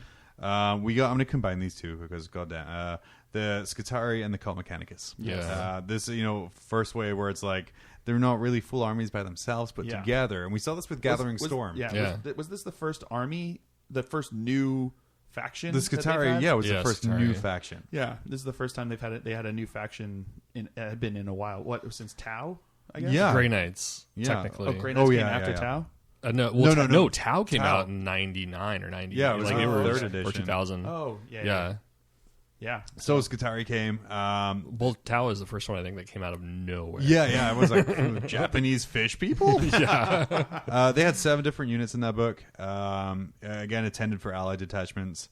The units are really, really good from that book, though. Yes. The weapons they have, obviously, being kind of Cult Mechanicus. Yep. They have access to some great war gear. The model range was amazing. Yeah. Those chicken walkers, the crab tanks. Yep. It was just so different looking, but at the same time, it still had that kind of imperial theme. Oh, absolutely. Yeah. I loved those models. They were really cool looking. Yeah, aesthetically. It was right around like now, or maybe it was Dark Eldar. I think that like we really saw like a theme pushed, like really pushing for things and like really kind of like branding things a particular kind of way, with like that weird like Japanesey Star Wars thing that Dark Eldar were doing meets like S&M, meets like I don't know that who's that one guy from Metal Gear Solid, the something or other freak. Anyway, I don't know. I know Solid Snake. Okay. Solid Snake. But yeah, and then I think with this, like really pushing like the little, almost like the fleur-de-lis, but not quite. Whatever those little arrow things are. Also, with the Cult Mechanicus release, they had Electro Priests, which were again amazing models. I love. I mean, they really hark back to kind of me like the old school led Empire Flagellants. Kind of in how they're just insane, and then kind of just the bald, pale, blue look really works for me. Also, like my favorite model from this entire range there in the Mechanicus side, anyway, is the Servitor tanks. I forgot what is it, Castellans or something like that. Oh, the robots. Yeah, the robots where they're like half tank, half servitor. Danger Will Robinson. No, sorry. Half tank. They're like a third tank, like 5'6" gun and 1/6 person. And they're just they were their troop choices. Okay. They had these heavy grab cans that look really really good. The ones, you're talking about the ones on the tracks. The Cataphrons. Destroyers. Those guys were they looked so good, and they were so like creepy. Yeah, they really did. Yeah, they were cool. I think there was like a lot of people were converting up stuff like this, like well before they came up with a codex. It was like, oh, we have little tracks that we got off of a thud gun, and let's put a little guy on there with a gun, and like that's. Well, there's like an X-Man, I believe. What's his name? Oh man, I can see him, but he's Steve. Yeah, Magneto. Steve the X-Man. Magneto. Steve the X-Man that he Is had. it He Magneto? had tanks. No, Magneto? Is it Magneto? I can't remember his name.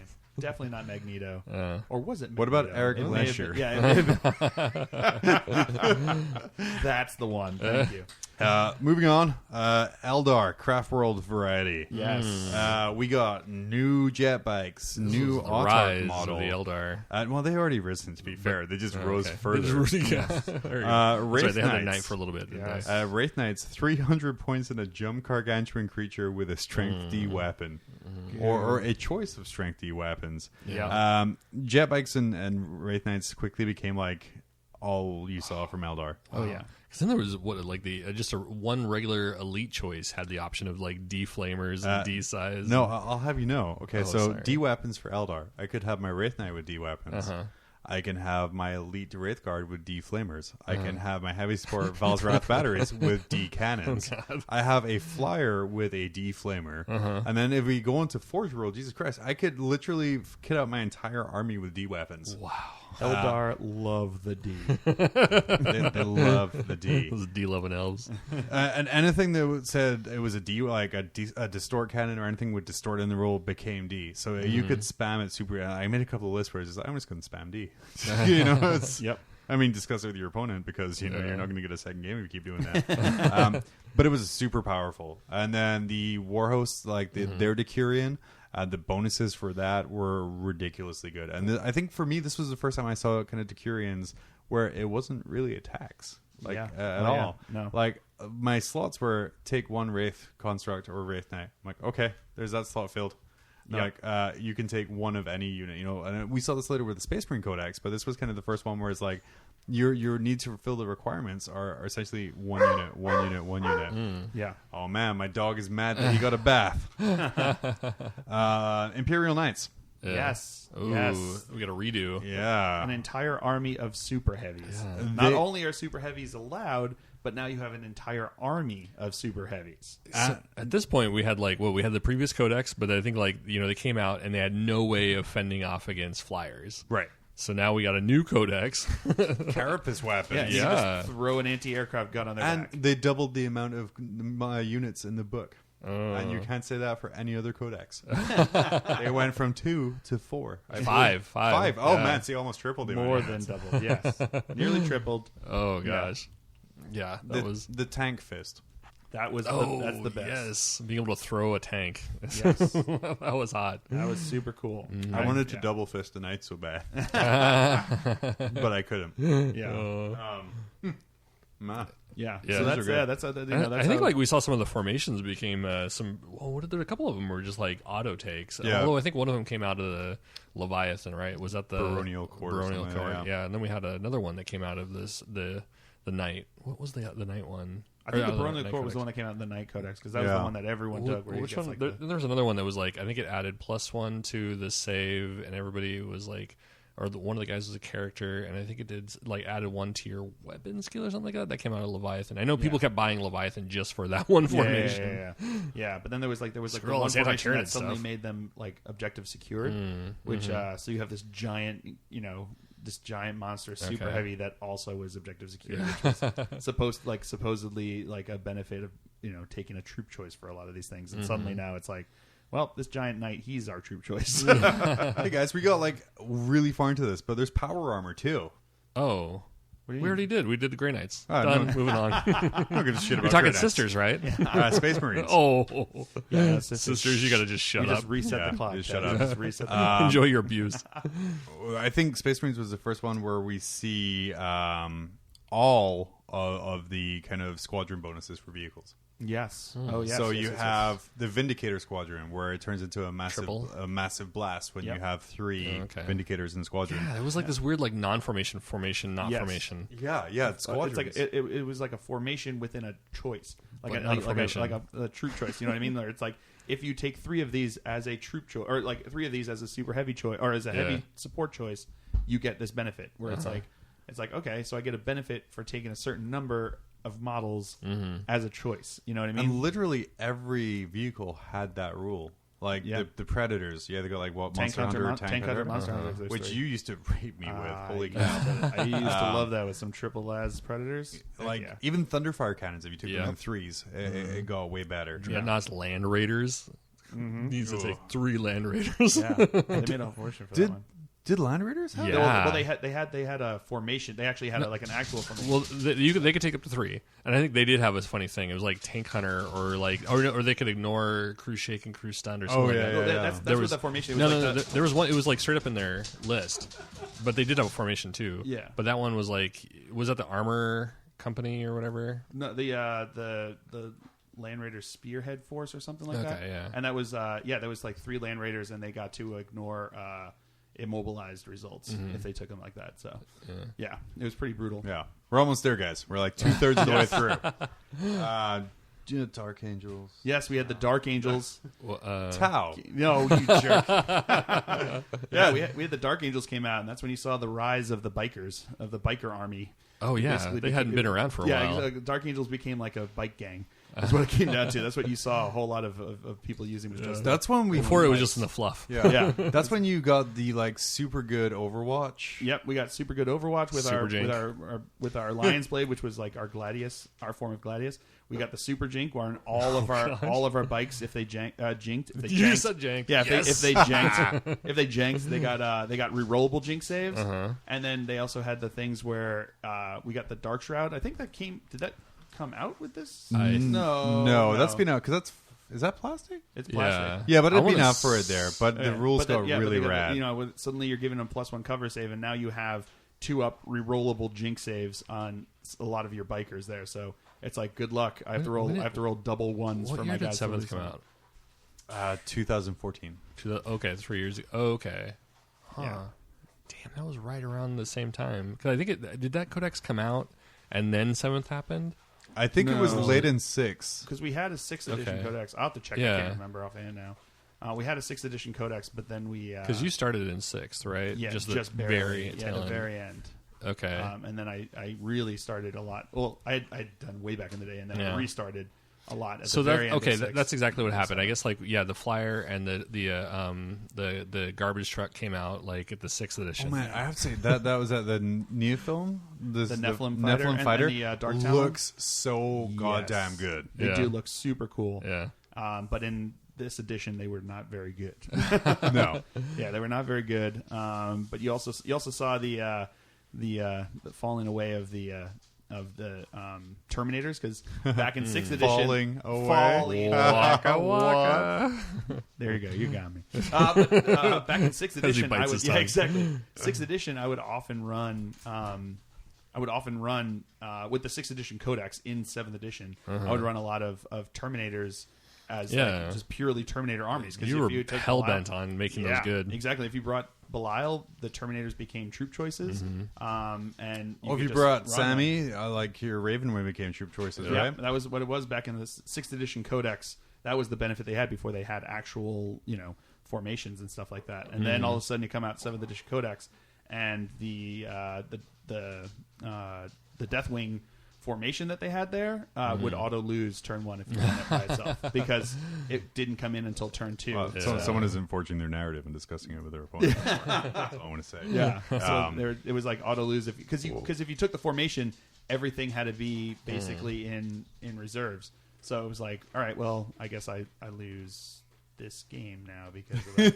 So it became impossible to bring. But that was also when Phil just lost every game. Now there's been a change too in 7th edition. Because Phil didn't lose all his games. That's true. There was kind of a side. Yeah, there was someone who showed up to a tournament with I think a Ravenwing Strike Force and with a flyer, and then some other kind of like thing, and he set up on the table turn 1. He's like, okay, I'm deployed. Another guy deploys. I'm like, okay. He moves his stuff forward. And he's like, okay, and to turn 1. And he's like, okay, turn 2. He's like, no, you lose. Nothing on the table. He's like, oh, what? Yeah. It's my fun 7th edition story. Tau. Yes. Huge Tau release. Literally. Oh, yeah. With the Chicken Walker. So is This is a the brand second new thing I store? call the chicken walker. Yeah, you call But it. yeah. Oh man, I'm unimaginative today. This is the storm surge. Yeah, Yeah. that's not really a chicken walker. No, it's like kinda- that's like a Turkey Tyrannosaurus walker. Rex walker. That thing is big. Mm-hmm. Yeah. So Storm Surge, Ghost Keel, Breacher squads. The little new Fire Warrior sprue where it had like the little gun turret that they could deploy. Yep, the part of the breacher. The missile turret. The missile turret, all of that stuff came out, and Tau. Redo of the commander, redo Oh, of Cold the Star. redo of the crisis suits. Oh shit! What else did they redo? That might have been it. Yeah. They got their Tide Wall. Oh, that's fortifications, right. yeah. That shit sold out immediately. Yeah. That thing was ridiculous. Super, super good too. Very. Though we called it the Roomba of Doom because it just kind of gently floated across the table. Yeah, reflecting shots right back at you. I like to think of it as a big jacuzzi. Yeah. Most of the reason, Tau remained their popularity through 7th. And the reason I own 3 Riptides is because of the Riptide Wing. Yeah. Oh yeah. From I believe the Kion book. Yeah, I think so. But that was almost an auto-include for allies. It's like a lot of the time we saw armies have demons. Throw some riptides in there. Yeah, exactly. Pretty much. You guys don't even hang out on the same plane. Yeah, Yep. yeah. Like now. it was. I think there was one tournament we saw like over half the people there had Riptide wings of some sort. of some sort or form. Yeah, because it was like unless you're running Imperium, you could ally them in pretty easily. So We're gonna throw all these together. The Black Legion supplement, Crimson Slaughter supplement. And then the kind of the Traitor Legion stuff from Wrath of Magnus. Yeah. Big Chaos boosts. Again, not a specific Chaos book, but kind of focusing on the different factions of Chaos there. yeah, They kind of updated, didn't they? They gave everybody the triple tanks, Yep. so you could take squadrons now. So they kind of bumped everybody up, and I think at the same time they bumped up Blood Angels too to give them like, all right, here's your last half of 7th, so now you can do your squadrons as well. So because that was like, what was it like Angels some sort of their Ascent? Oh, Angel's Blade, right? And then Traitors Hate. Yep. Yeah. Yeah, and they started giving them other stuff like that they had been bringing out in the stuff that they had come out with after their stuff. And it was interesting because suddenly now you had the ability, like people had been talking about how Chaos Space Marines had needed a new codex for a long time, and they still didn't get it. But they suddenly had a way to make them better than they had been, and give them a more flavor where it was like more Legion driven than it was just general Chaos Space Marines, which is interesting because I feel like that was a shift that they've made going forward now. Like if you look in the Chaos book, there's an emphasis on Death Guard or emphasis on Thousand Suns, where it's like the emphasis now isn't just on Chaos Space Marines, it's on your specific legion that follows a specific god kind of thing. And I think in a way, like I think we've kind of noticed before somewhat, maybe not said explicitly, but it seems as though for the last like year or maybe the last like most of the year, it's almost been like stopgap codexes. Like when was the last time like a full release was done that wasn't an update to just like, here's some campaign rules we threw in, or we're going to give you those little things, but not actually change anything significantly. Yeah, they had 2 new armies that they came out with, which I bought both of them because I'm an idiot. Or a sucker, I guess, is more so than an idiot. They're pretty awesome with the Death Watch and the Gene Stealer cult, where they brought these forces that were known to the fluff and had something like the Gene Stealer cult had previously had their rules and stuff for them. So they came out with these things that weren't. And the Death Watch were in the rules at one point. Oh, really? Yeah. Okay. But it was just like it was. I think it was chapter approved, right? Wasn't it? Mm-hmm. Yeah. Yep. Mm-hmm. Yeah. So I used to play with them all the time. Yeah, and it's just and they didn't really change the rules too much. But. Yeah, and it was just kind of cool, like to see that, and they came out with like new weapons and new. So that was like new armies that came out towards the tail end of 7th edition. Yeah. Which they're leading now into 8th edition with, and that you have the ability to play with, which is kind of cool. But I saw that too, where a lot of the established armies, they weren't redoing their codexes leading up to 8th edition. They were just like, we're going to come out with supplements, which I think is probably something that they're going to be doing going forward too. It's like, here's your slightly updated Tau codex with a couple of new rules. Don't burn your army. Yeah, come along now. I don't even think they'll do that. They'll just be like, here's your new point sheet. No, I was talking about the past. Yeah, where they have that, or like where it's like where they had like the what is it, the Imperial, not the Imperial Agents book, where it's like there's all these things that haven't had an update in a long time, but Well, here's some rules for them. Imperial Agents was essentially, and that's kind of the last one we're going to talk about here, because we already touched on Gene Stealer, Cult, and Death Watch and stuff like that. Was all of the digital stuff getting a hard copy? Yes, and rules of some kind. So you know, you had your Inquisition, you had Legion of the Damned, you had Sisters of Battle, all finally getting some form of rules. Yes, in kind of a combi book. But no like big release. Like it wasn't like here's the codex with like 14 different different kits that we're coming out with now. So it seemed like it seemed like they were shying away from like the major releases like 2 or 3 times a year into like smaller, more common releases where they were just kind of updating things. I think also like the one shot, the like splash consumable, like a model and rule. Here you go. All right, here's your Primarch and a rule. Here's your random character. Here's Saint Celestine and a rule. There you go. Yeah. And that came out with like Gathering Storm and stuff, where it's like here's a campaign book that's really just designed to develop the fluff, but here's also like one set of models that comes out with it. That's interesting for a bunch of different people. So yeah. So that to me is 7th. Yeah, there was a lot of good stuff, a lot of awesome looking models. Train, Yep. Train has come out. Train. Really cool. Void Shield Generator, Plasma Obliterator. Yep. The Munitorium, the Munitorium containers, the fuel pipes. Yeah. Yep. The Promethean pipes, the entire Shadow Wars box, the Hemotrope reactors. Yeah. I think it was like you started in really 6th, cool but like really stuff. ramped up in 7th, Yeah. where it was like, here's your, here's a thing with a rule in it. Yeah. Here's a thing and a rule in it. And it's like things like the Plasma Obliterator, the Void Shield Generator, all sold out in a day. Less than a day. Oh, yeah. In the morning. So kind of the terrain. Like I know I went and I specifically bought all the terrain that came out just because I'm like, oh shit, it's gone. Any army can use it. Yeah. Man, those containers are good. Really all right. Cool. We've been pretty dry for a pretty long time. I did enjoy kind of going over... reminiscing over all of the armies. I mean, there's a couple of stuff I forgot about in that list there. I was like, oh, wait, shit, no, that did happen. Yeah. I forgot about Santa Grimnar. Grimnar, yeah. I played against it once. It was actually really good in the battlefield. It's just all I can get in my head. Like, exactly. Death to the Xenos. Yeah, exactly. It's sort of like Santa Claus from Futurama. A lot of stuff. To forget about. We're going to be back. We're going to eulogize. What was it they say in Zoolander? You googly? That's right. You googly. We're going to you googly 7th edition. We have some back in 3rd edition when Zoolander was a thing. We have some sent in. We have some we're going to say. But yeah, we're going to be right back and we're going to eulogize. I said it right that time. 7th edition. Gynecomastia is a myth, and so is gout. Ever met somebody with gout? I thought so. Why do we know much about these? Because we are soy. It is our job to know about your body. What we do know is, soy is a complete protein that can replace animal protein. It is a great dietary fiber, and can reduce your LDL and triglycerides. We also know that if you develop man boobs, it is not our fault. It is your dad's. Soy milk. It's not as bad as they say. Welcome back. Oh, man, I forgot to say. I think there's little dead shrimp corpses having sex in my stomach. I think so.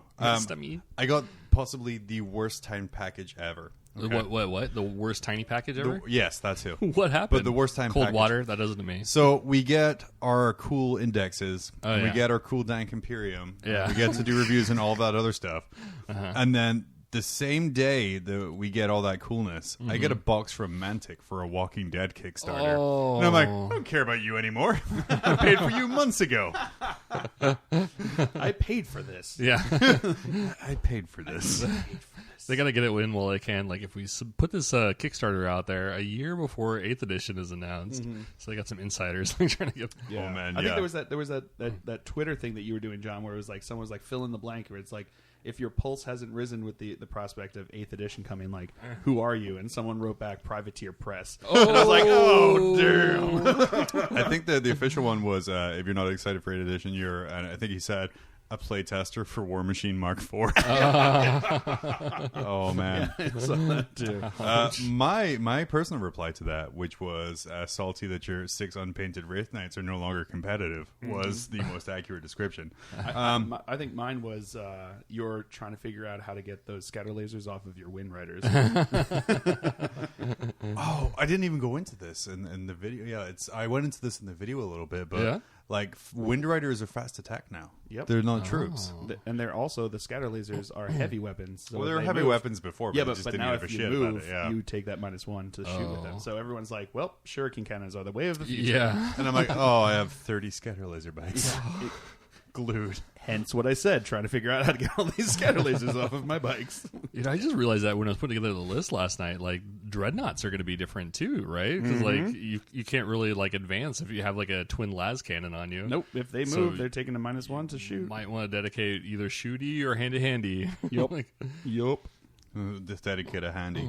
I only have one massive fist. This is gonna hurt. Yeah, this will hurt you more than it will hurt me. Which one's the thumb? All right, Ted. This is the only one who actually wrote something Oh down. no! Real. Oh. Okay. Eulogize 7th for us All right. because, like I said, You googly. Yeah, you googly. You googly we us. did it. We did it in our heads. I'm sure, Phil. Why do I talk to you people? Ted was professional. As the and bard wrote of it down. Avon, then I can just do this in my head. It's not a problem. This isn't D&D night, Phil. The bard of Avon was Your mom. Freaking Shakespeare. I was bringing it back around. and back she full is circle, 'cause beautiful. I am She is Shakespeare. stunning and brave. Okay. I am stunning and brave. So we did get some replies. Yes. I'm very Yeah. happy. So Yes. thank you for those that did send us Thank a you all. eulogy.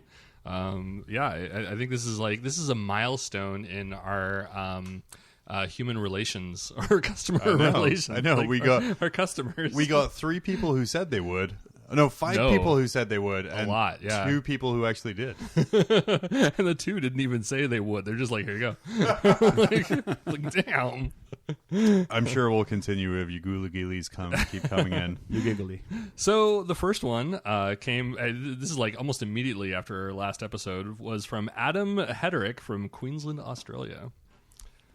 Wow. Do you have some background music for us, or? Oh, okay. Or you don't have to. No, it's fine. Give Okay. me just right. just stall people. Okay. Or maybe I didn't press play. Oh, you press play. Yeah, Okay. maybe you should press play, John. Stop all play. Wow.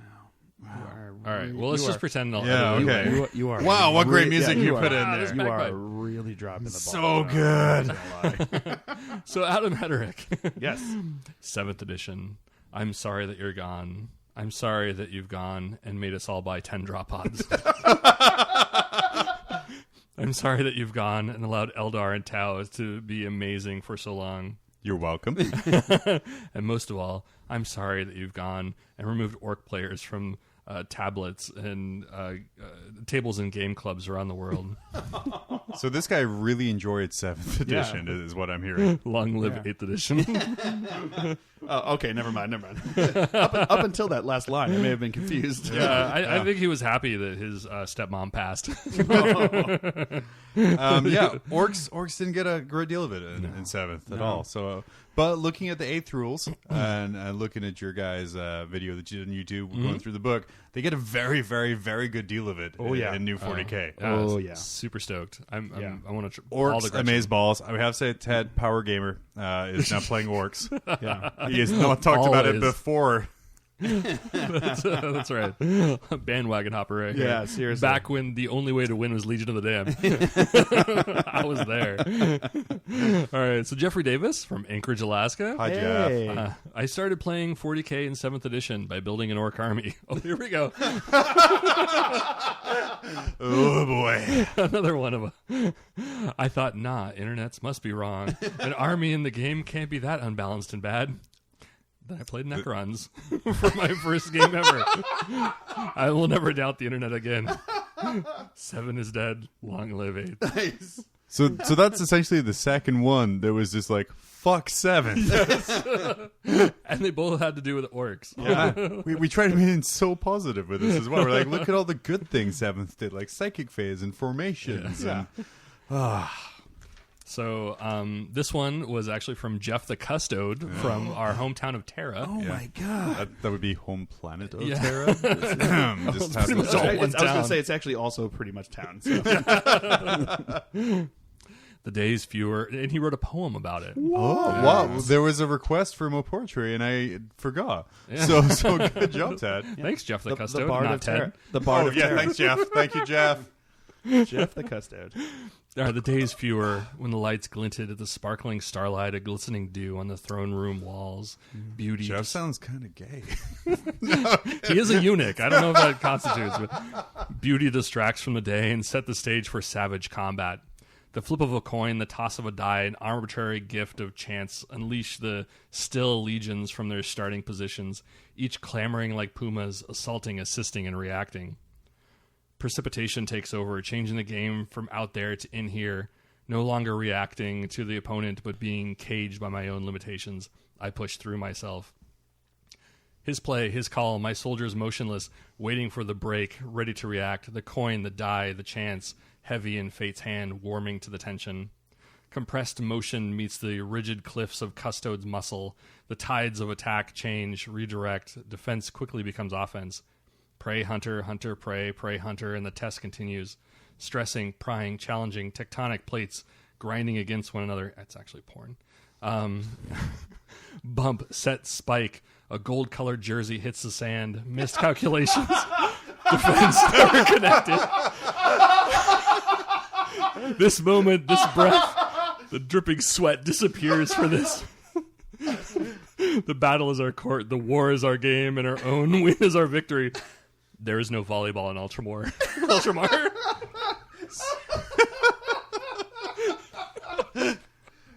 Oh man! Damn, Jeff the Custode. That was Jeff, real good. all pissed that he had to leave Earth to go to the good. volleyball-less Ultramar.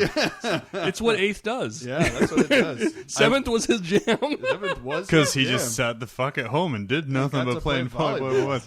Hanging with the boys. Cracking open some cold ones, playing some beach volleyball. Ted, I swear to God, if your eulogy starts with "I removed my golden shirt,"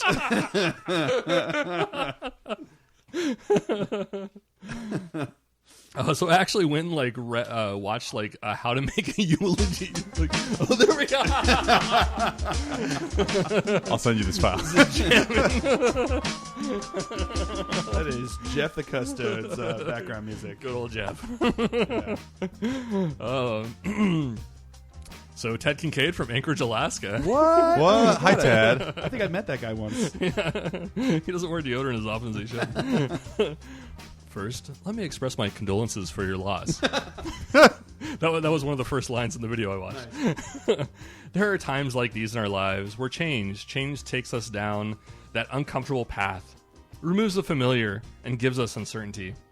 We come to know 7th edition. It was our friend, our cousin, our loved one. 7th meant a lot of things to us. We escaped into her bosom when the dishes need to be washed.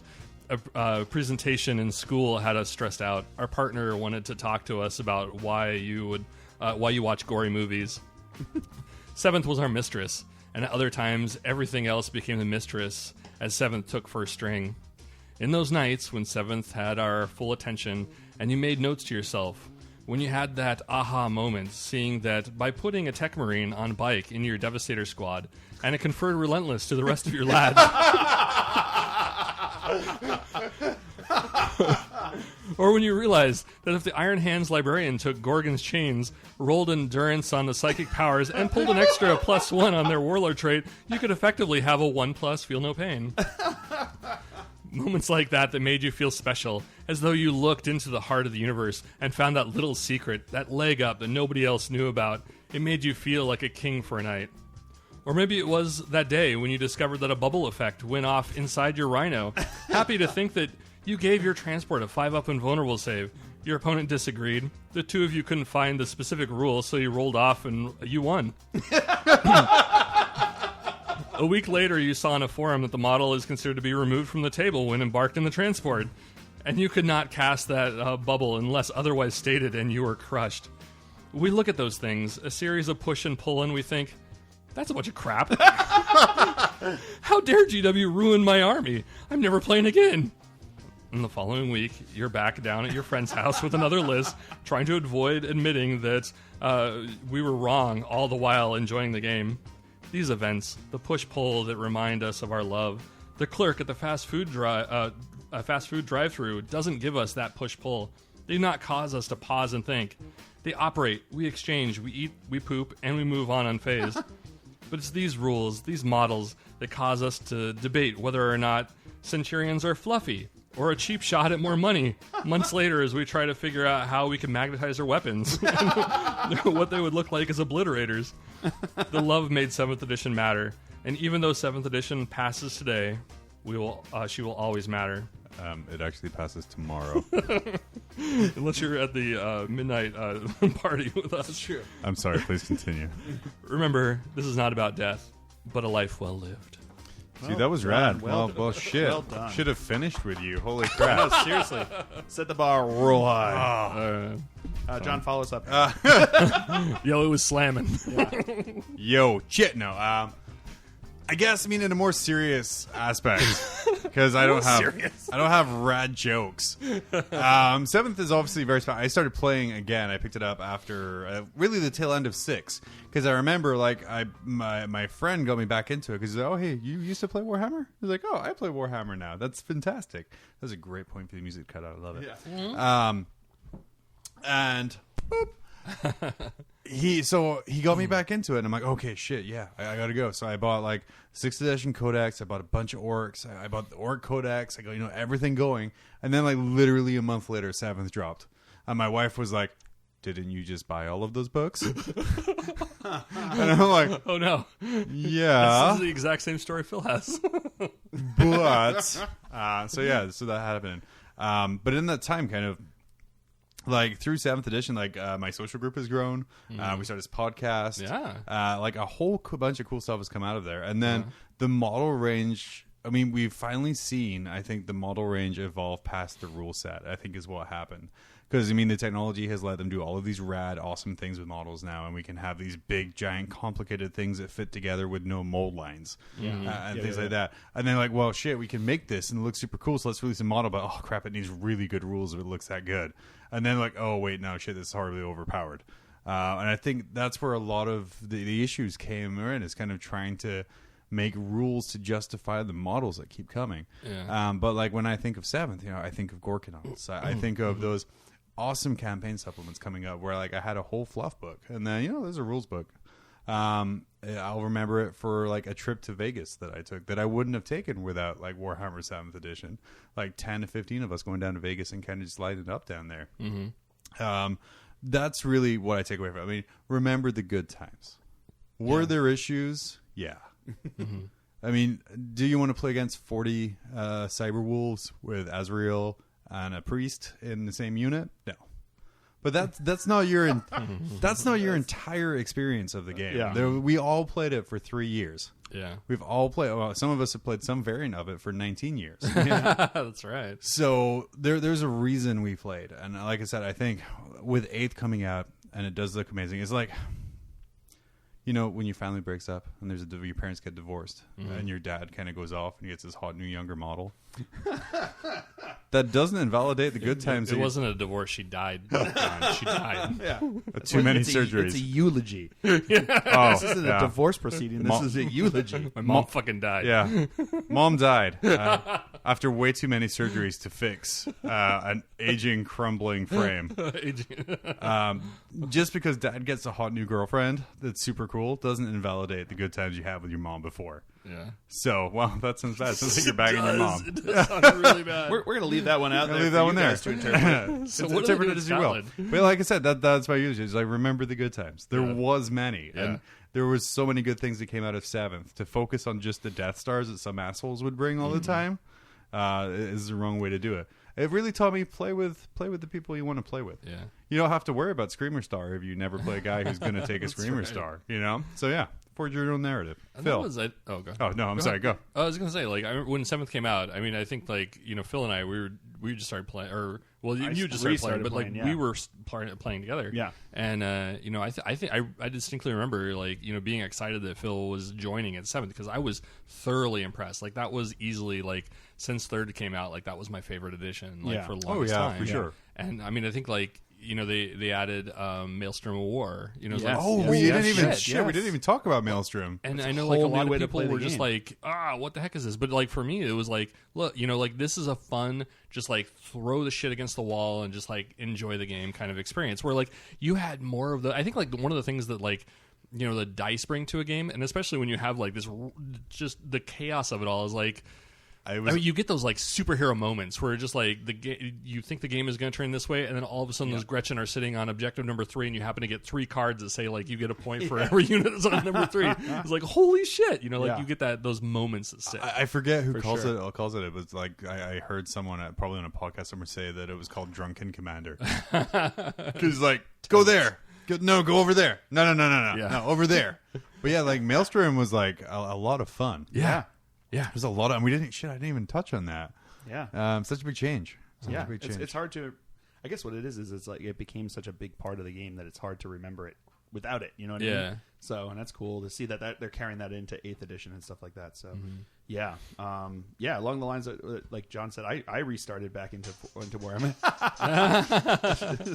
Yeah, I restarted back into jokes on you. 40, no one else I know no one else heard that. I restarted back into 40K with 7th edition. It was like right at the trail end of 6th edition. And then there was rumors that it was coming out, so I was like, I'm probably not going to buy that big rule book by the time it comes out. Borrow your book. Yeah, exactly. Because the 6th edition book was huge. Yes. I think what it was is I bought the starter set, so it came with the tiny little 6th edition rule book that they eventually did the 7th editions for. But so my first 7th edition rule book was that the hardcover. Like when it came out, I went out that day and picked up the 3 set the 3 set of books that came in like the little slip cover. So it had like the rules in one, and then it had like the pictures in the other, and then it had the fluff in the third. I never opened. Yeah, I know. Seriously, I looked at it once for the pictures. I looked that's all through the pictures and the models. The fluff I read through because I kind of like that stuff. But yeah, it was kind of it was like 3 different books, and I was like, okay, well now this is going to sit on my shelf. Well, what was kind of nice is especially with like the 6th edition rulebook was essentially the 3 of those combined. Yeah, so this into one giant tome that you had to carry around with you and break your shoulder. So like it was like at least Games Workshop of the time listening and be like, hey bitches, I heard you complaining. Now you have 3 fucking books. Deal with it. Yeah, exactly. But you only have to take one of them with you to the store, which is weird because they're going to sit up there in that slip case, and like 2 of them are going to look nice, and the other one's going to be ratty as hell. What happened to that book? Yeah, they're going to be like, that's when you get is not like the other. Yeah, Citadel. I didn't have a block to stop my car from rolling down the hill, so I often use my book. Yeah, exactly. That's when you use brand new Citadel book restorer. Gosh, it looks just like a replacement book. Yeah. But it only costs twice as much, so don't worry about it. All the box games come with all the models at a discounted rate plus Citadel book restore. That's just a mini rulebook. No, it's a book restore. It's a book restore. Updated cover. Yeah. So I think looking back on 7th edition, my eulogy would be towards the rerollable jinx save. Oh, the days when I would have my bikes never dying because I would roll those dice for saves. And they're dead. Things. But wait, there's more. Now I get to re-roll it, and they're not dead. So your opponent looked at them, was you like... became Necron. Yeah, exactly. I became Necron somehow with my bikes. All I can remember of playing Phil in 7th a bunch of the time was... And they can still shoot at full ballistic skill the turn they come on. So it's like if they flat out towards you, they can shoot at full ballistic skill the next turn, but count as jinking with their rerollable jinx save. Oh, and that dark shroud there, so that's a 2-up rerollable jinx save. Enjoy, Ted. If you want to insert a muffled scream. Well, I think the silver lining to that is like I just figured that's how bikes rolled for a long time. Because that's all I knew. I was like, oh, sweet. So my def coppers come in, they jink, and they shoot normal. Why? And they get all these fun things, right? Yeah. And then but of course there was always things that they didn't quite do well enough. Mm-hmm. Like you just needed like a strong punch in the beginning of the game because really you wanted to hold them off until they came on to turn 2. So lo and behold, the love of the Skyhammer Annihilation Force came to be when I would run my very green-colored Ultramarines to enjoy their re-rolling Devastator squads that first turn. Then they came in, and they would relentlessly drop into our hearts forever as they came screaming down the sky. And of course, just packed to the gills with grav cannons. So you're re-rolling to hits, re-rolling to wounds. Bye-bye, big monstrous creature. I remember these conversations at work. Like, what do you think about grav? God, grav is so horrible. It's so stupid. I can't believe people spam it so much. How many grav cannons can I get in my army? Exactly. And it's like, I now have 8 grav cannons, and that's what I though, in saying that, playing Phil, with your wonderful Raven Wing Grab Hammer. Yeah. Made me realize the benefit of hiding a Wraith Knight in reserve. Yeah. And then you play that game where it's like, all right, then I'm going to start them on the board. And I'm going to come in with Skyhammer turn 2 and hope that you roll a 3 that first turn so they can come out. That's when you have the Autarch to -1 that shiz. Yeah, exactly. So, yes. And along with both of those, there's also the glorious null deploy that I could employ. So we roll off for who goes first. I will deploy first. I'm done deploying. So have fun placing your army on the board now to retaliate against my force that is not there. So I got 3 words for you. Yeah. Tau Interceptor. That was painful. All the riptides intercepting as I came off the side.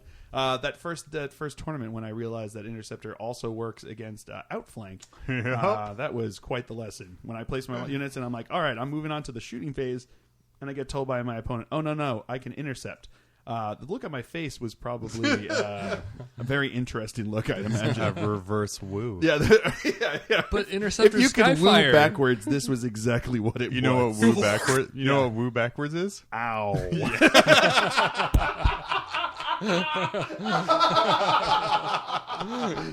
That's exactly what it was. It was the opposite of a woo. It was an ow. So, yes. So, fare thee well, 7th, with your lovely hijinks that I like I said, was happy 7th, to there's a employ. fair amount of hijinks that could be ensued by 30% of the armies available. 8th looks like, or I'm sorry, new 40k. How dare I? Hashtag new 40k. Hashtag new 40k. Looks like We should start at like the real 4th. looks like there is cool shenanigans you can do with every Yes, army. with every army, which is the fun part. Yeah. Like I said, I'm going to miss the memories, but not the game. With the hindsight of new 40k. Yes, exactly. I had a lot of fun doing a lot of things. Yeah. Met some really fun people, and I mean, we're doing this now. I wasn't doing this before. No. Before 7th edition. Yeah. So I'm very happy for what thankful I should say for everything that 7th edition brought. But I probably will not be eulogizing 7th after today. No. So I what like you're you say you've been helpful in the creation of 7th edition. I've been helpful in people's bitter feelings. So Bark Star, Yeah. Screamer Star, Centurion Star, Magnus Bomb, I think was a thing. The Magnus right? Bomb was one. Yeah. The Drago. Conclave Star. Drago, Conclave Star, Did you get the Wolf Star? or Wolf whatever? Star. Yeah, That's Pup different Star. than the Bark Star. Yeah, Wolf Star is different. Yeah, important. thank you. And then Librarians Conclave. So you already said that there. Conclave Star.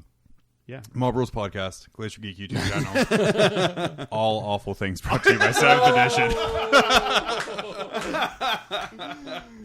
Yes. Yeah. But unlike all of those things, we survived. Yeah. And we will be carrying through Suck it, on Screamer to Star. 8th. Aha, we got a better rerollable save than the Screamer Star. Yeah, we got a 1-up rerollable save. You can't get rid of us. And we can't fail on ones, bitch. Yeah, exactly. But yeah, we're going to be back. And I think, honestly, at this point, we're all done with 7th. You're all Yeah. done with 7th. It felt good to get it out the system. It though. was. Yeah. It's good to look back and remember some of the good things that came from it. Yeah. You know? We were in this game before 8th edition. Yeah, And exactly. we were all in it for a reason. That's so. true. Exactly. And I think I remember hearing there was the designers were talking about how 8th edition really was New 40K. Hashtag new 40K was designed with the intentions of looking back at everything that they've done before, like all 7 editions before this, and finding the things that were most enjoyable from each of them and bringing them into the new one. So that's why you still have Maelstrom. That's why you still have Psychic Phase. That's why you have a lot of the things that still happen in 7th edition in the new edition. But they also have gone back and changed. And they've been like, wow, people really like this from Age of Sigmar. People really like this from 2nd edition. People like these things from the different stuff, and they've brought them all back together so that you can make a more enjoyable experience, like the best of the best. I mean, they've been around for 30 years this year, right? It wasn't this year. It was like their 30th No, anniversary. that was the or something? White Dwarf. 40 years. I'm pretty Was it sure. 40 years? White Dwarf was 30. I think. White Dwarf okay. is 30, I think. Well, I mean, obviously starting as your D&D company and stuff like that. But I want to say it's like 40 years they've been around. It's been a long, long time. So they've been around for a long time. So they've had a 'Cause I lot of think time to White develop Dwarf- yeah. gaming and stuff. And I think they've tapped into a lot of that for this. So it's exciting going forward with 8th edition. I think it's going to be, Hashtag new 40K. hashtag new 40K is I think it's designed to be like the best edition that they've put out, which is fun and exciting. Yeah. So. Well, this is your last 7th edition for mob rules, so tune in 2 weeks for your 8th edition mob rules. Yeah, exactly. It's like the other one, except completely different. We're actually going to become a baseball podcast. Hashtag new podcast. Hashtag new podcast. Damn, I was signing up for the Brony podcast. Not in Chicago anymore. Not in Chicago anymore. We'll be back in like 2 weeks. We'll talk about something. In like 2 weeks or exactly 2 weeks? In exactly 2 weeks. Now we're getting jinxed. I know, exactly. Now we just messed it up. No. To us three in this room right now, we'll be back in about 2 weeks. To all you listening at home, we'll be back like 6 years ago. By the time you eventually go around to listening to this. But yeah, like I said, 7th was good. It just got abused. You learned who your friends were. 7th is dead. Long live hashtag new 40K. Long live new hashtag new 40K. All right, we'll be back in 2 weeks with something. It'll be funny, maybe. I don't know. Probably. Bye.